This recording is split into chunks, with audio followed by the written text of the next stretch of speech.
Hey, what's going on? Welcome back to another episode of Family Matters with Instructor Mike. I am your host, Instructor Mike, and this episode is about respect. It isn't automatic, it is modeled. Why? Why do parents think they have to earn it too?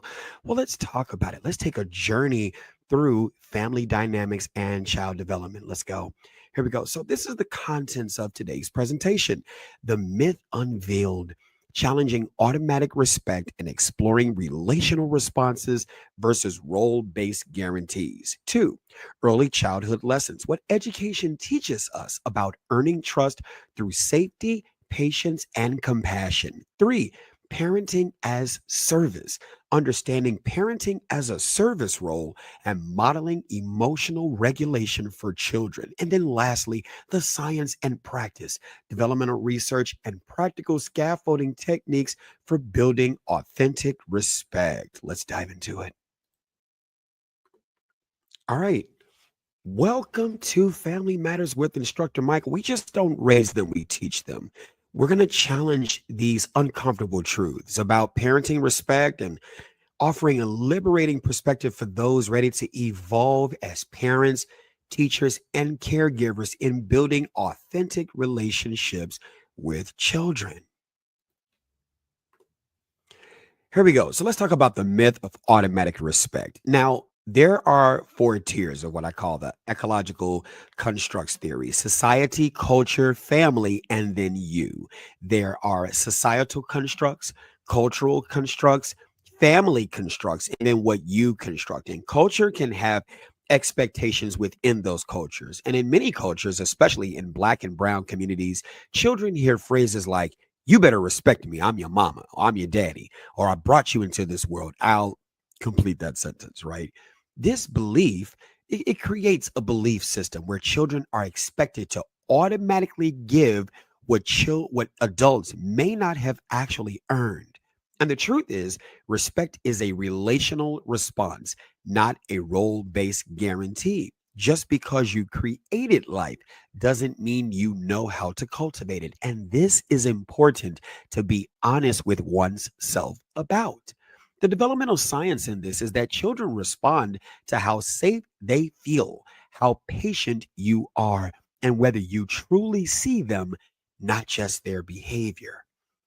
So, early childhood education insights: safety first. When a 3-year old enters the classroom, they don't care about your degree or your title. They care about how safe they feel, how patient you are when they cry, and whether you truly see them as individuals, as future adults, right?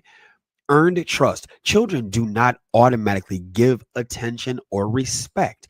You, as the adult educator, the parent, you earn it through skilled parenting, through scaffolding, through consistency, through compassion. No significant learning occurs without a significant relationship. So, Dr. James Comer is known for saying this: education must be rigorous, education must be relevant, but no significant learning occurs without a significant relationship. And this fundamental principle applies equally in the classroom and at home. So, whether you're an educator or a parent, meaningful connections must be built through trust, understanding, and consistent emotional and skilled support before any significant growth can take place. Parenting as a service role. I love this. We talk about things like servant-based leadership when it comes down to other adults and customers, but why don't we consider this when it comes down to children? So let's have that conversation. Position versus service. You may be the legal guardian and biologically responsible, but love, guidance, and respect are earned through how you show up daily. Accountability and consistency, right? And we're going to talk about that because people talk about responsibility and they talk about accountability, but I want to educate you and give you a perspective on the what you may be missing from accountability and responsibility. Those are end products of some things that you need in the beginning. So we're going to talk about that. But in terms of accountability and consistency, I encourage you to apologize when you mess up and be consistent in your care. Children need predictable and safe responses from their caregivers. Let's look at emotional regulation.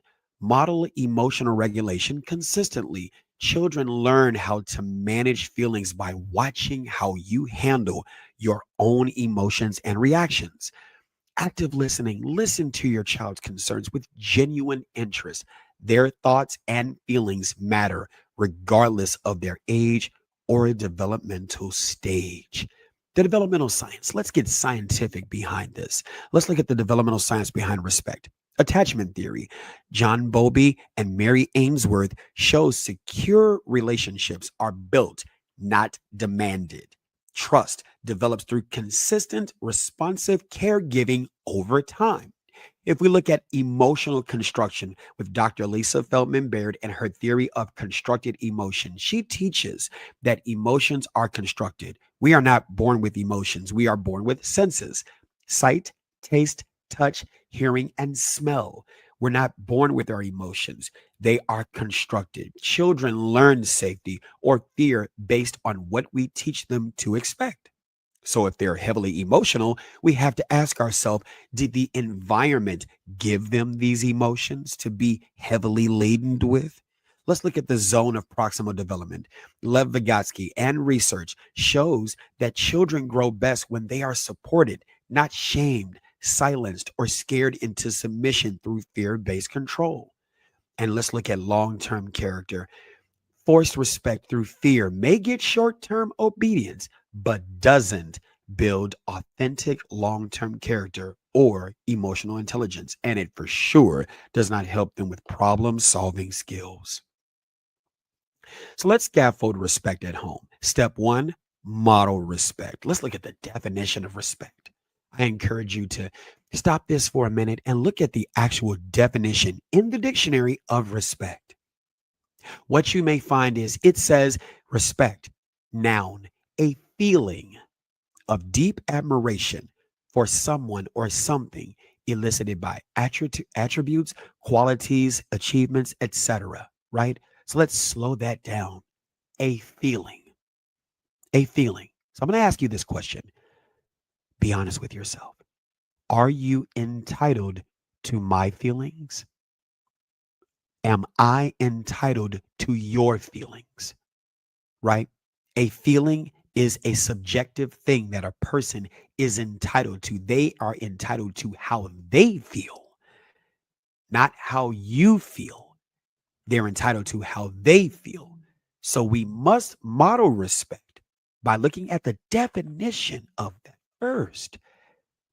It's crazy work to sit here and demand that a child respect you when they need to have self respect first. And what, if anything, are you doing to get the respect that you desire?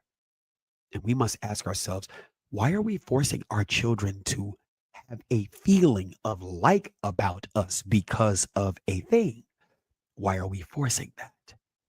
Be honest with yourself. So let's model respect first by learning the definition of it, right? Let's look at step two. Let's reinforce this positively. Let's look at step three, adjust for the age. And step four, check our reactions. Model tone. Show what a respectful tone and clear boundaries look like through your daily interactions and communication. Use calm and clear communication, even under stress. You hear me taking a lot of breaths, right? And I'm in pretty good shape, right? But it's important that we breathe and just calm down. You see how my voice is just filled with a lot of breath? That just feels great for me. I hope it feels great for you. Use calm and clear communication, even under stress. Demonstrate how to disagree respectfully and constructively. Show appreciation and gratitude in everyday interactions. No one owes you conversation. You get it, but no one owes you conversation, right? Positive reinforcement. Let's reinforce respectful behavior without using humiliation or shame as teaching tools for children. Acknowledge good choices and respectful behavior immediately. Use natural consequences rather than punitive measures. Let's celebrate progress and effort, not just outcomes. Let's look at age appropriate. Let's adjust expectations for the child's age, background, and current emotional readiness for growth. Let's consider developmental stages and individual temperament. Let's adapt our communication style to the child's comprehension level. Just where are they cognitively? Okay. You're going to hear me talk about a lot of cognitive development theories. Those things are very important. Why is it important to talk about those things? Because you need to know those theories. I often say that you should go to a community college to learn these things, but why wait? You're going to learn them here on this channel because that education is very important, right? And let's be patient with learning curves and setbacks. Let's go. So let's look at fear versus respect, understanding the difference. Fear based control, what does it do? It creates compliance through intimidation and threats, results in temporary obedience without understanding, damages long term trust and emotional security. But if we look at the respectful relationship, it's built on mutual understanding and clear boundaries. It encourages genuine cooperation and internal motivation. It fosters long term character development and trust. The respectful relationship, built on mutual understanding and clear boundaries, encourages genuine cooperation and internal motivation, and it fosters long term character development and trust. So let's parent from presence versus performance, mindful parenting. Check your reactions regularly. One of the things that I would encourage you to do is record yourself. Oh, that's going to be very revealing. Record yourself. When you record yourself and you check your reactions regularly, you'll see it because when you're inside your body, you're not seeing what you're doing. You're not seeing what you're doing. But when you look at that recording, both, audio, visual, or both, it would be better if it was both. And then you take it to someone who will, without shame or criticism, hold you accountable. That's a thing, right? And then when you just see, like, oh my God, I said that. Oh my God, look at my mannerisms. Look at my behavior. Would I want to be led by me if I were a child? See, when you're inside your body, it's hard for you to see that. But when you see it from another perspective, you're like, okay, okay, I see it. I see it. I know why that caged bird sings. I know why they reacted that way. Are you parenting from a place of authentic presence and connection?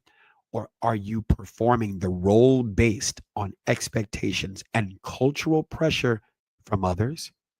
Let's look at presence based parenting. Focus on genuine connection and understanding your child's needs. Respond thoughtfully rather than react impulsively to challenging behaviors you may not even understand. Let's prioritize emotional safety, skill building, and trust building in all interactions. Let's look at performance based parenting. Let's focus on how the parenting looks to others rather than the child's well being. React based on cultural expectations rather than the child's individual needs. Prioritizing compliance and appearance over authentic relationship building, right? Performance. Performance based parenting is not fun because how parenting looks to others, especially when they may not be well skilled in child development.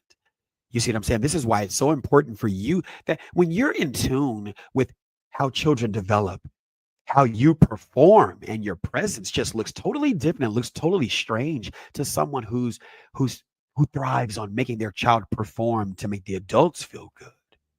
That's the thing. Cultural expectations, culture can cultivate conflict. It really can, right? Let's look at self reflection. Regularly examine your motivations and your emotional responses. Make your decision based on the child's developmental needs. Where are they in this life? We make it child centered, all about the children and all about the inner child within you, all about you. Let's look at an authentic balance, balance guidance with respect for the child's growing autonomy. What they are able to do for self really matters. Let's go. Let's build self relationships. So let's look at emotional safety first. Children need to feel emotionally safe, if that's even a thing, right? Let's talk about it. We talked about it before with our skill building.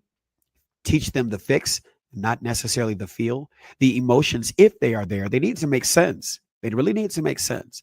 Is this emotion needed to accomplish the skill? Because emotions can take time, they can waste time, right? And sometimes you may not have enough time to be in those feelings. So it's important to help them understand about the feelings if absolutely necessary. But it's also very, very, very, very important to teach them how to solve the problem too. They do need to feel safe before they can learn and grow or show respect. They need to feel safe in the mind. We need to create an environment where they can express how they feel, if that's even necessary, express what they sense without fear or harsh judgment or punishment. Consistent response patterns. Develop predictable, calm responses. Like, ask your child this question without shaming yourself or judging yourself. But ask your child this question. Take that deep breath. Take that deep breath. Exhale. Ask your child this question. When I respond to you, how do I sound? Are you afraid of me? And one of the things I love telling children, you are not in trouble.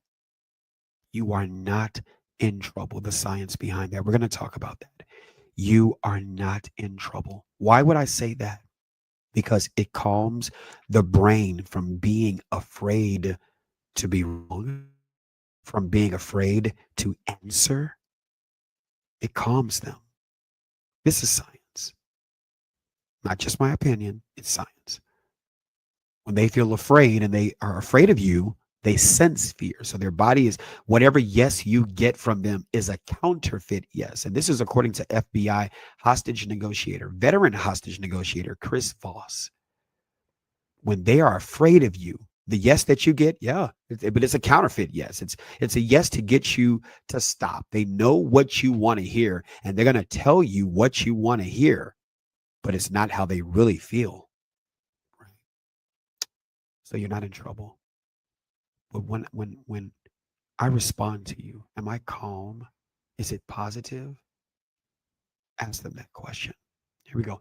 Develop predictable, calm responses to both positive and challenging behaviors. Children will thrive when they can anticipate how you will react to different situations. If they know that you are going to teach them in a calm manner, a calm manner,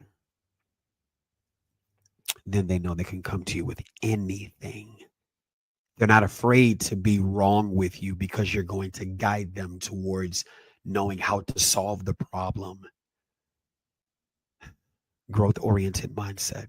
Carol Dweck, in her wonderful book, The Growth Mindset, focus on teaching and learning rather than punishment. There are so many things that the children need to learn. Who has time to punish? The same time that you have time to punish is the time that you could be practicing the teaching skills and learning developmentally appropriate parenting practices, developmentally appropriate practices, Montessori and Reggio Emilia styled parenting and teaching, building curricula, building things around family and consumer life sciences skills. Who's got time to punish? Every challenging moment is an opportunity to guide your child towards better understanding and emotional regulation skills. So here are some questions for real growth and reflection. Reflect on respect. Do you believe respect is earned even by parents? Why or why not?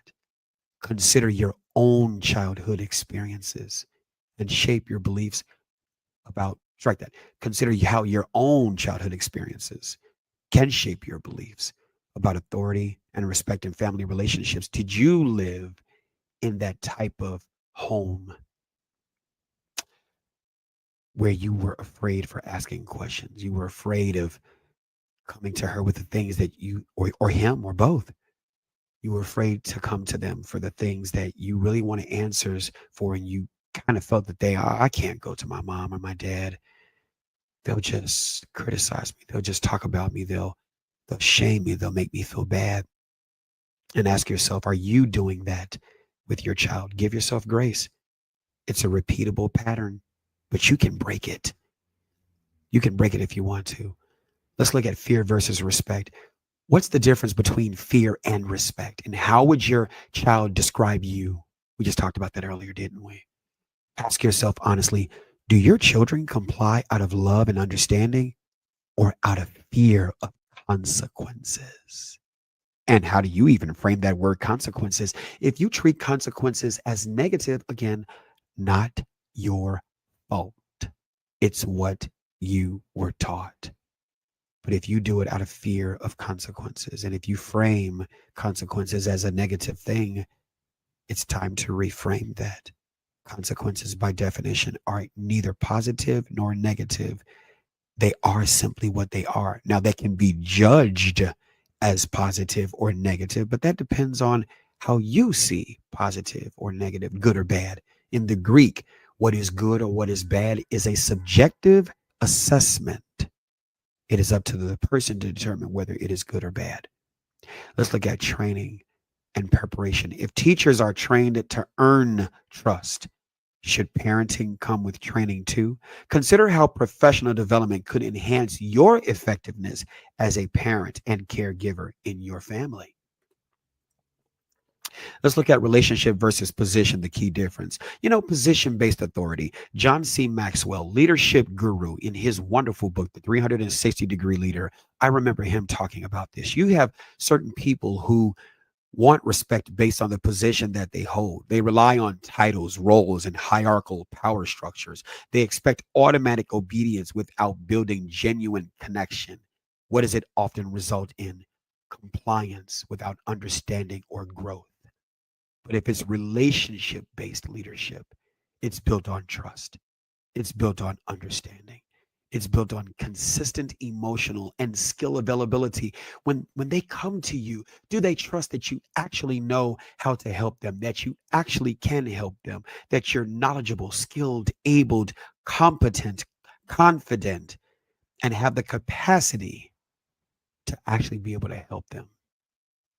It earns cooperation through empathy and transformational empathy, not performance empathy. Performance empathy is I'm seeing myself in your shoes and I can acknowledge how you were made to feel under the theory of constructed emotion, and I can give kind words. But do kind words transform? Do kind words transform you into the person that can transform yourself?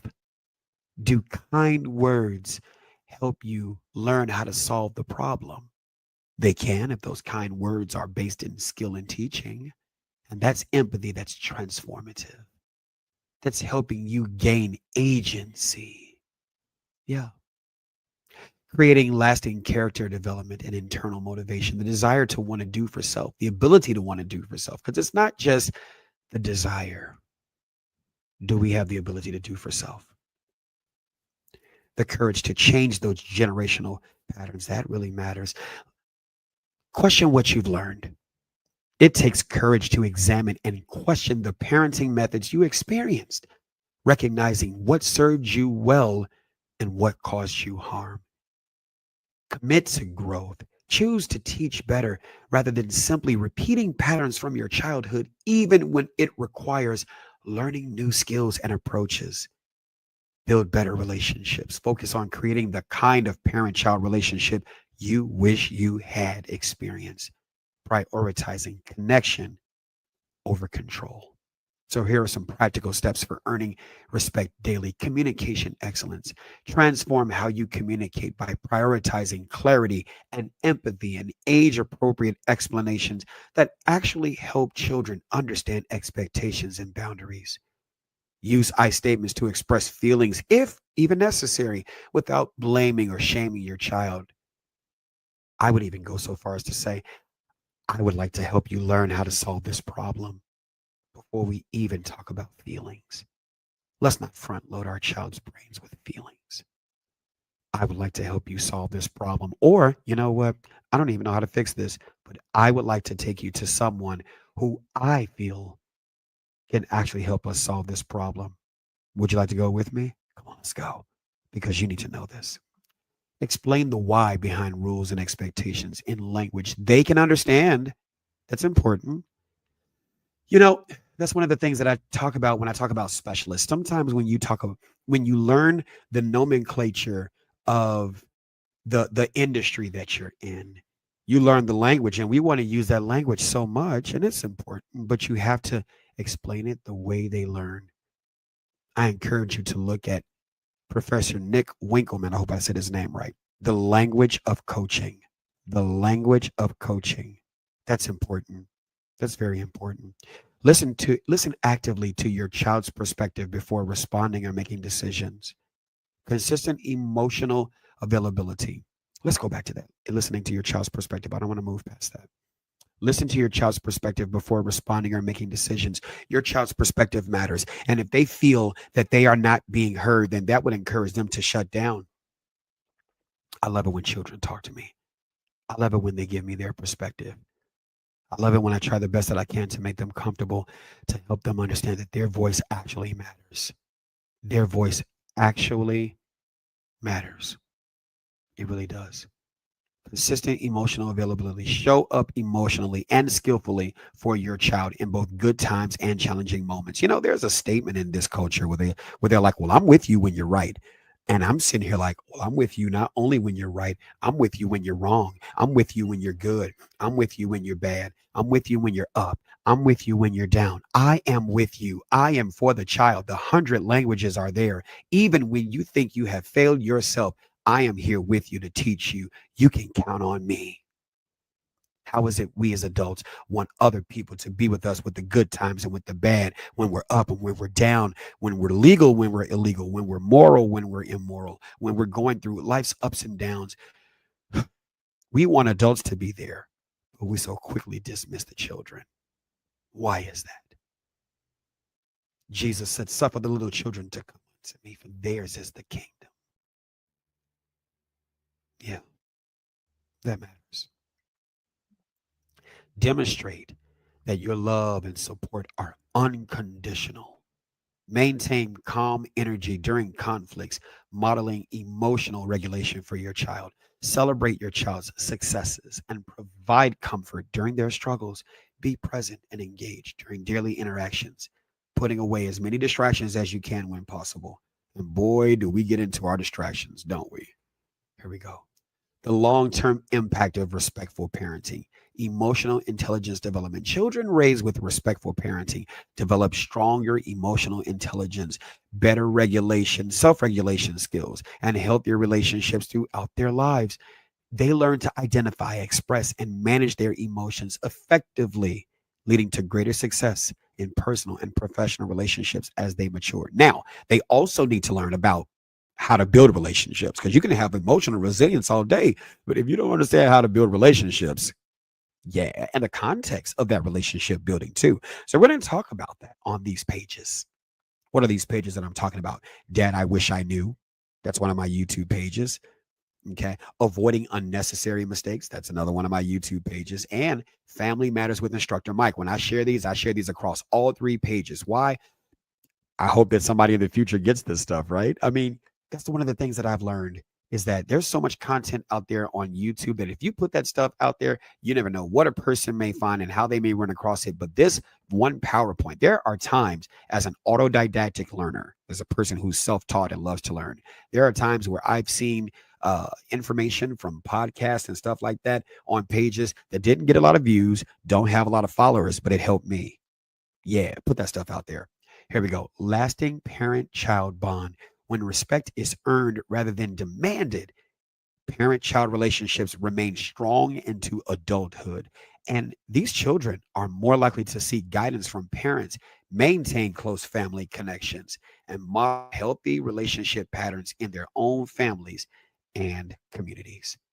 It takes courage to question what you were taught, but if you're here listening, that means you're ready to teach better, not just repeat what was done to you.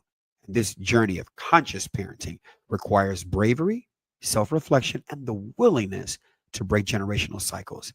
Every parent who chooses growth over tradition is creating a better future for their children and community. So, your action plan for change. Start with self reflection. Examine your current parenting patterns, triggers, and automatic responses. Identify areas where you may be parenting from position rather than just building genuine relationship with your child. Educate yourself continuously. Invest in learning about child development, emotional intelligence, and respectful parenting approaches. Knowledge empowers you to make informed decisions rather than reactive decisions. Practice new approaches daily. Implement small changes consistently. Focus on trust building and safety in your daily interactions. Remember that lasting change happens through consistent practice over time. I want to thank you for joining us. Family matters, and so does how we teach them. Until next time, this is Instructor Mike, and you've been trained. For more information, go to www.instructormike.com. If you want to email me, you can email me at mike@instructormike.com. Until next time, I'll see you.